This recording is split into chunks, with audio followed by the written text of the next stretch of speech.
নমস্কার। আজ আরেকটি হাউস প্ল্যান নিয়ে এসে গেছি আপনাদের কাছে। আজকে আমার প্ল্যানটি হচ্ছে 3 BHK house plan. Total 1120 square feet এরিয়ার মধ্যে পুরো প্ল্যানটি করা হয়েছে।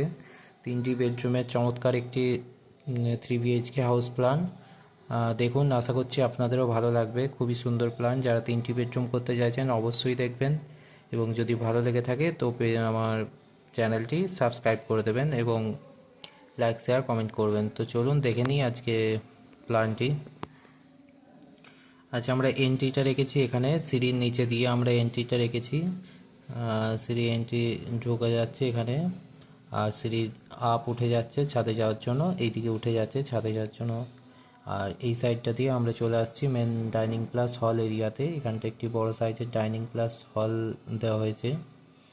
আর আমাদের কিচেনটা রাখা হয়েছে এখানে। ডাইনিংয়ে সোজাসুজি আমরা কিচেন এই জায়গাটায় ইউজ করতে পারি এবং এই বাকিটা হল হিসেবে ব্যবহার করতে পারি। আর এখানটা হচ্ছে আমাদের একটি বেডরুম দেওয়া হয়েছে, যেটি সাইজ হচ্ছে 10x12 দেওয়া হয়েছে বেডরুম। আর হল থেকেই আমরা একটি পূজা রুম দিয়েছি, ছোটো করে এখানে একটা পূজা রুম দিয়ে দিয়েছি। আর এখানে একটি বেডরুম আছে যেটি সাইজ হচ্ছে 10x12, এবং এখানে একটি বেডরুম আছে, এটিরও সাইজ হচ্ছে 10x12। টোটাল হচ্ছে আমাদের 3টি বেডরুম, একটি দুটি এবং তিনটি বেডরুমে আমরা সেম সাইজ রেখেছি 10x12 করে। এবং এই দুটি বেডরুমের মাঝে আমরা একটি কমন টয়লেট দিয়েছি। এটি হচ্ছে আমাদের কমন টয়লেট। আমাদের এই সাইডটা যাচ্ছে 32 ফিট এবং এই সাইডটা যাচ্ছে 35 ফিট।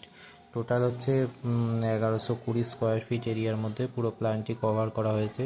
এবং এই পুরো প্ল্যানটির মধ্যে আমরা টোটাল 16টা পিলার দিয়েছি। তো সব মিলিয়ে চমৎকার একটি 3 BHK হাউস প্ল্যান ডিজাইন আপনারা অবশ্যই করতে পারেন যদি ভালো লেগে থাকে। এবং যদি আরও প্রয়োজন হয় তো আমার সঙ্গে অবশ্যই কন্ট্যাক্ট করতে পারেন, আমি হেল্প করার চেষ্টা করব। এবং যদি ভিডিও ভালো লেগে থাকে অবশ্যই আমার চ্যানেলটি সাবস্ক্রাইব করে দেবেন এবং লাইক শেয়ার কমেন্ট করবেন। ধন্যবাদ।